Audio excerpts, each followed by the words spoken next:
Ako nga pala si Wanga, 2 years ng OFW sa Czech Republic, wala pa ring ipon. Yon, what's up mga kaka? Good morning, good morning. Ngayong araw nga pala na to, may pasok ako.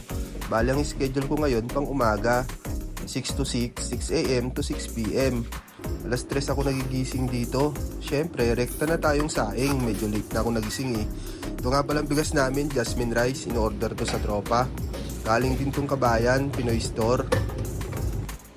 Syempre, para saan ka pa ba gumigising? Di kumpleto ang araw mo pag walang kape. Ikaw kaka, para saan ka bumabangon? Nga pala mga kaka, nakakita nga ako dito ng tinoli. Hindi ko alam kung kaninong luto to sa tropa. Yun, nakaburaot na naman tayo mga kaka. Syempre, ayan na nga, dahil late ako nagising, may Pudgy Bar at Century Tuna na lang tayo. Alas 4 na kasi. Weather check muna tayo mga kaka. Kailangan to para sa outfit. Outfit check. Syempre, kailangan muna natin magkape. Hindi kasi ako sanay gumalaw pag hindi nagkakape. Alam mo na, yung nagmumulala. At ininit ko na rin nga pala itong natirang tinoli. Salamat sa tropa, nakaburaot na naman ako. At yun nga mga kaka, rice check na naman tayo. Medyo okay na yung rice natin. Nasa pangalawang init na yan.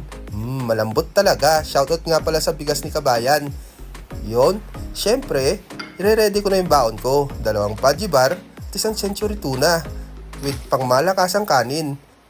Isang mabilisang kain lang to mga kaka. Kasi kailangan ko pa maglakad ng 10 minutes papunta sa metro station. Ito nga pala mga kaka ang routine ko tuwing umaga pag may pasok. Kumakain ako ng almusal. Hindi mo rin ako mapapapasok nang hindi kumakain ng almusal mga kaka. Kasi sabi ng nanay ko, mas mabuting kumain ka ng almusal kaysa tanghalian. Nice one, shout out sa'yo mother, love you. Yan nga mga kaka, kahit sobrang init yan, talagang minadali ko na yan. Siyempre matutunaw rin yan sa tiyan, lunok lang ng lunok. Medyo late na rin kasi ako nagising mga kaka, kaya kailangan ko magmadali. Medyo bitin nga tong video na to eh. Rekta ligo na nga pala tayo mga kaka. Siyempre kailangan natin maligo araw-araw. Pero nakakatamad sa sobrang lamig, parang ayaw mo nang maligo. Pero tayo mga Pilipino, likas na sa ating bago pumasok ng trabaho, kailangan maligo. Mukha lang talagang di ako naliligo mga kaka, kasi hindi ko binabasa yung buhok ko. Every other day kasi ako nagsishampoo tapos nagko-conditioner. Medyo napapanot na nga sa taas. Pero laban lang. Siyempre, rekta na natin aayusin yung baon natin pang malakasang kanin. Di nga pala uso sa akin ng diet mga kaka. Ako pa ba? Kailangan kumain ng marami para sa laban ng buhay. Nga pala, itong Century Tuna na to, baon ko pa yan galing Pinas, kagagaling ko lang kasing bakasyon. Pero may nabibili niyan dito. May mga nagpapa-order at meron din tayong Pinoy Store dito sa Czech Republic. Malapit lang dito sa Prague. Yon, outfit check muna tayo mga kaka. 5 degrees ngayon. Kailangan meron kang winter jacket, may sombrero, at syempre di mawawala yung headset. Yon, kompleto, panglaban sa lamig. Dito nga pala sa apartment namin mga kaka, may elevator kasi hanggang 4 na palapag. Pero pag makikita nyo, may negative 1 siya, yun yung pinaka ground floor. At ayun, outfit check ulit mga kaka.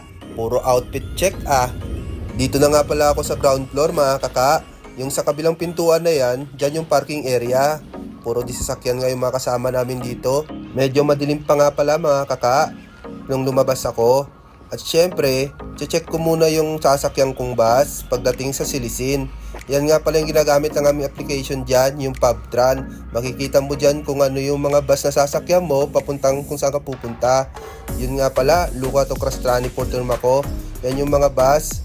Syempre, may mga oras yan. At saka nga pala mga kaka, dito, ikaw talaga mag-a-adjust sa oras. Dito rin nga pala mga kaka, kailangan natin sumunod sa batas trapiko. Kahit walang tumatawid, kailangan mo siyang pindutin. Safety first ba mga kaka?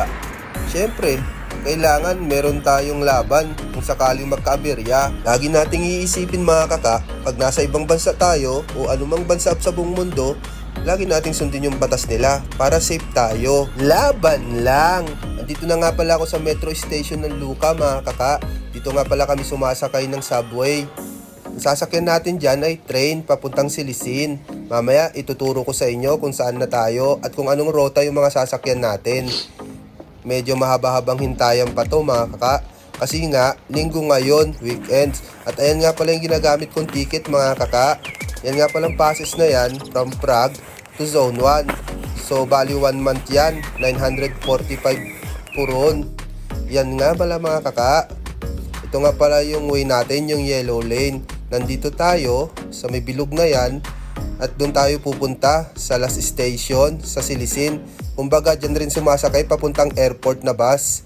Yan naman yung papuntang Prague. Makikita nyo naman dyan. Bali nga pala mga kaka, tatlong kulay yan. May red, yellow, green.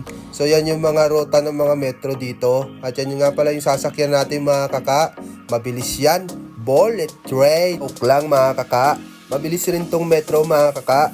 Siguro kada istasyon nasa 3 minutes or 2 minutes. Nga pala mga kaka, ang gamit kong ticket is online. Pero pwede ka rin nga pala kaka bumili ng ticket sa machine. Huwag niyong kakalimutan mga kaka, pag nandito kayo, sumasakay kayo sa transportation nila, kailangan may ticket kayo. At ayan na mga kaka, nakasakay na nga pala ako ng bus, di ko na nang videohan. Medyo hingal pa ako dyan. Yan nga pala yung bus namin, punuan mga kaka. Pansin nyo mga kaka, merong QR code yung passes ko. Kailangan mo siyang itap yan para ka pumasok. Meron din tayong monitor sa harapan kaya hindi ka maliligaw. Ang bilis ng biyahe mga kaka, 4 minutes lang kasi yung biyahe nyon from Silisin to Crestani Term. Tapos maglalakad na naman kami ng 10 minutes papunta sa warehouse. Mabilis lang naman mga kaka, malapit lang, di mo nga pansin kasi malamig, kailangan tuloy-tuloy kang naglalakad. Marami nga naglalakad ngayon mga kaka. Yung mga kasabay ko na yan, mga Ukrainian yan, mga kasama namin sa trabaho. Halos nga pala lahat ng kasama namin dito, mga Ukrainian. Meron ding Nepalese. Dalawang klase nga pala mga kaka ang empleyado dito. Agency, tapos HPP o yung direct. So mga Pilipino at Nepalese dito ay direct. Yan nga pala yung warehouse namin mga kaka. Sobrang haba niyan. Nasa 70 plus na rampa. Itong rampa dito sa unahan para sa receiving o tinatawag naming pre-em sa lingwahe nila. Tapos yung sa likod, yun na may shipping kung saan yung department ko. At ayan mga kaka, nakita ko nga pala si Whitebeard, yung dating service namin sa accommodation nung libre bahay pa ako. At nakita ko nga pala dyan yung tropa ko, si Andre. Andre, what's up? At papasok na nga pala ako mga kaka. Yun, syempre, dahil pro-Ukrainian tong warehouse namin, may plug sila sa gitna. At nakita ko nga pala si Boss Benjo, kalilipat lang pala niyan. Galing Lear Company sa Pilsen, lumipat sa Alsa, dalawa sila ng tropa. Bali yung locker nga namin pala mga kaka, nasa second floor. Kailangan pa namin umakyat. Yan nga pala yung papuntang locker namin. Yung locker dito sa kanan is yung pambabae. Yan yung sa dulo, yung panglalaki. So magkahiwalay rin talaga mga kaka. At may nakita nga pala akong pogi dito. Yan si Dodong, ang pinakamalupit, pinakapogi. What's up sa'yo, Dodong?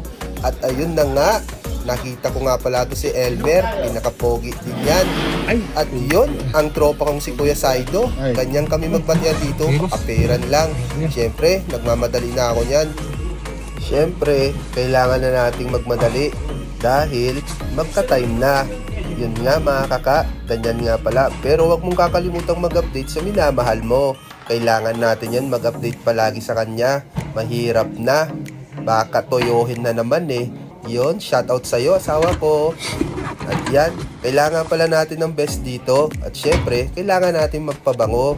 Shoutout sa'yo, Prescripto. Galing Pampinas yan. Baka naman.